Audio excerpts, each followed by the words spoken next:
Barrister Mohammad Ali Jinnah की एक ही जिद थी, लड़के लेंगे पाकिस्तान, मर कर लेंगे पाकिस्तान, लेकर रहेंगे पाकिस्तान। 14 अगस्त 1947 को जिन्ना की ये जिद पूरी भी हो गई। पाकिस्तान बन गया और इसी के साथ हो गया दो मुल्कों का बंटवारा। लेकिन जिन्ना की जिद, इस आज़ादी, इस बंटवारे की बहुत बड़ी कीमत थी। इतनी बड़ी कीमत जो आज तक दुनिया के किसी और मुल्क ने नहीं चुकाई होगी। करीब 10 लाख लोग मौत के घाट उतार दिए गए, लाखों औरतों की इज्जत तार तार कर दी गई, तकरीबन 1.5 करोड़ लोग घर से बेघर हो गए। ये हिंदुस्तान के दिल पर ऐसा जख्म है जिसके घाव 73 साल बाद भी नहीं भरे हैं। आज भी सवाल उठता है कि क्या बंटवारे को रोका नहीं जा सकता था? क्या लाखों बेगुनाहों की जान नहीं बचाई जा सकती थी? इसका जवाब है हाँ, जी हाँ, हिंदुस्तान और पाकिस्तान का बंटवारा रुक सकता था। इस खूनी बंटवारे को अंजाम से पहले ही रोक दिया जाता अगर खुल जाता एक राज। 1945-46 के चुनावों में जिन्ना की मुस्लिम लीग को पूरे भारत के मुसलमानों का जो समर्थन मिला था, उसके बाद जिन्ना का ख्वाब पाकिस्तान हकीकत के बेहद करीब था। जिन्ना तेजी से पाकिस्तान को हकीकत में बदलने के लिए चाल पर चाल चल रहे थे। सुबह शाम उनके जहन में सिर्फ और सिर्फ पाकिस्तान था, लेकिन इसकी कीमत चुका रहा था जिन्ना का शरीर। अक्सर जिन्ना को खांसी के दौरे पड़ते थे। एक बार खांसी आती तो फिर वो रुकने का नाम न लेती। जिन्ना 1940 से ही ब्रोंकाइटिस के मरीज थे। 1946 के बाद उनकी ये बीमारी तेजी से बढ़ने लगी।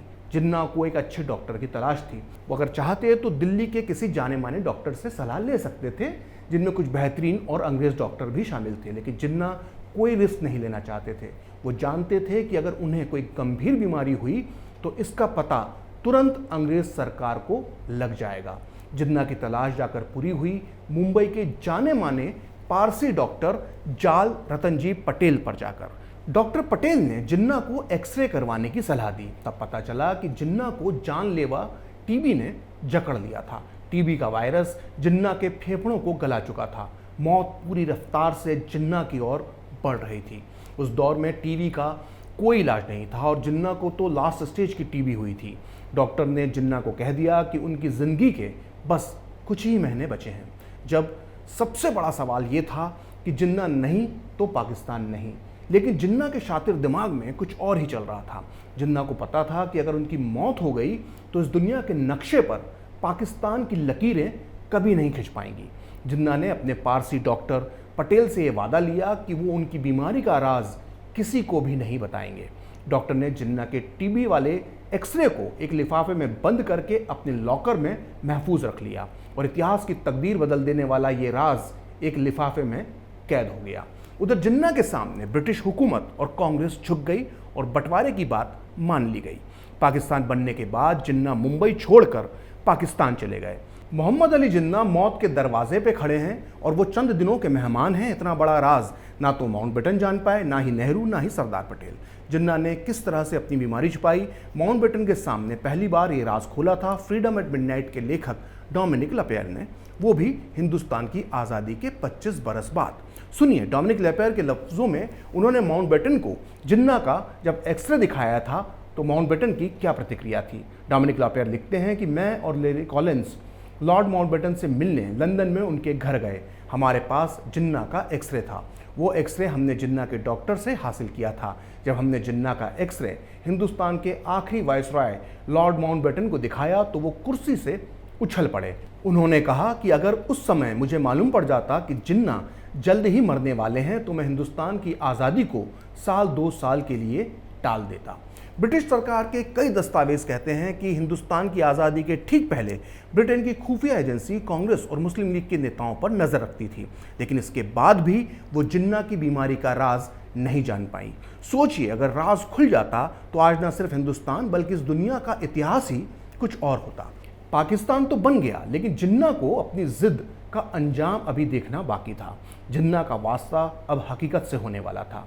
जिन्ना ने पाकिस्तान खड़ा कर दिया और बदले में उन्हें मिला कायदे आज़म का खिताब। लेकिन ये खिताब बस नाम का था। टीबी के मरीज जिन्ना के काम के बोझ ने उन्हें बेहद कमज़ोर बना दिया था और उधर पाकिस्तान को अपने पैरों पर खड़ा करना इतना आसान भी नहीं था। हिंदुस्तान से आए लाखों मुहाजिर यानी शरणार्थी एक बहुत बड़ी आफत थे। पाकिस्तान का खजाना खाली हो चुका था और ऊपर से मुस्लिम लीग के नेता एक दूसरे के पर कतर रहे थे।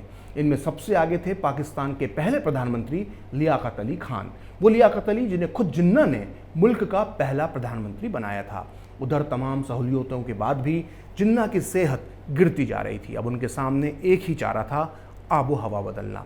डॉक्टरों ने राय दी कि जिन्ना को किसी पहाड़ी इलाके में आराम के लिए चले जाना चाहिए। जिन्ना ने जगह चुनी ज़ियारत, पाकिस्तान का एक खूबसूरत पहाड़ी इलाका। जून 1948 में जिन्ना ने अपना पूरा कामकाज लियाकत अली को सौंपा और ज़ियारत चले गए।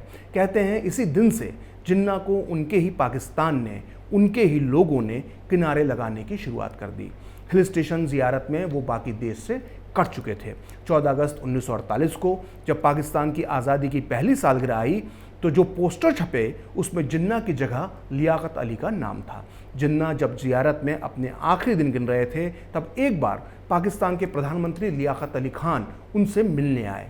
जिन्ना की बहन फातिमा जिन्ना ने अपनी किताब माय ब्रदर में लिखा है कि लियाकत जब मिलकर चले गए तो भाई ने मुझसे कहा, जानती हो फातिमा, ये लियाकत मुझसे क्यों मिलने आया था? ये जानना चाहता था कि मैं कितने दिन और जिंदा रहूंगा। ज़ियारत में जिन्ना की तबीयत और बदतर हो गई थी। उन्हें आखिरी इलाज के लिए कराची लाया गया। शाम 4 बजे कराची एयरपोर्ट पर उनका विमान उतरा, लेकिन एयरपोर्ट पर जिन्ना का इस्तकबाल करने के लिए उनकी सरकार का कोई भी नेता मौजूद नहीं था। जिन्ना को एक स्टेशन में लिटाकर एम्बुलेंस तक पहुंचाया गया। एम्बुलेंस जिन्ना को लेकर उनके घर के लिए निकल पड़ी। लाचार और बेहद बीमार जिन्ना एम्बुलेंस में पड़े हुए थे, लेकिन थोड़ी ही दूर जाकर एम्बुलेंस अचानक रुक गई। जिन्ना को जिस एम्बुलेंस में लाया जा रहा था उसका पेट्रोल अचानक खत्म हो गया था। कुछ लोगों का कहना है कि एक बहुत बड़ी साजिश थी। जब वीआईपी के लिए एम्बुलेंस जाती है तो वैकल्पिक वाहन भी उसके साथ चलता है। वो वाहन लेकिन भेजा ही नहीं गया।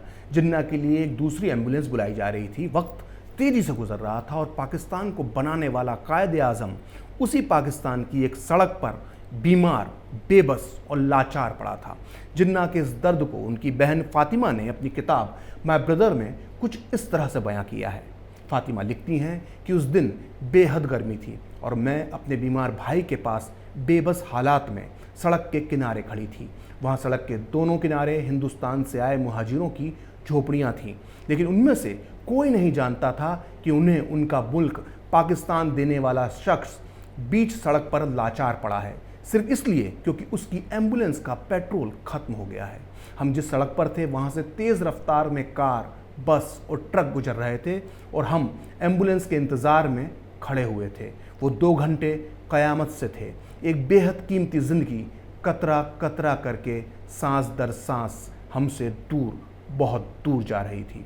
पूरे 2 घंटे के इंतज़ार के बाद एक दूसरी एम्बुलेंस से जिन्ना को उनके घर पहुंचाया गया, लेकिन तब तक बहुत देर हो चुकी थी। 2 घंटे की देरी कहें या अपनों का दिया सदमा, जिन्ना का दिल पाकिस्तान और इस दुनिया से ऊब गया था। उसी रात 10:20 पर जिन्ना मौत के आगे हार गए। जिन्ना ने अपनी तय मौत को सारी दुनिया से राज रखा, लेकिन जब मौत आई तो शायद जिन्ना को भी एहसास हुआ होगा कि उन्होंने क्या गलत किया था और क्या सही। तभी तो जिन्ना ने मरने से पहले कहा था कि पाकिस्तान मेरी ज़िंदगी की सबसे बड़ी भूल है। फिलहाल खरी बात प्रखर के साथ में इतना ही। आप चाहें तो मुझसे जुड़ने के लिए मेरे फेसबुक पेज प्रखरश्री 78 को लाइक कर सकते हैं, और अगर ट्विटर पर आप मुझसे जुड़ना चाहते हैं तो मेरा ट्विटर हैंडल है प्रखरश्री 78। अगर आपको ये वीडियो पसंद आया तो इसे लाइक करें, शेयर करें और कैपिटल टीवी को सब्सक्राइब करें। नमस्कार।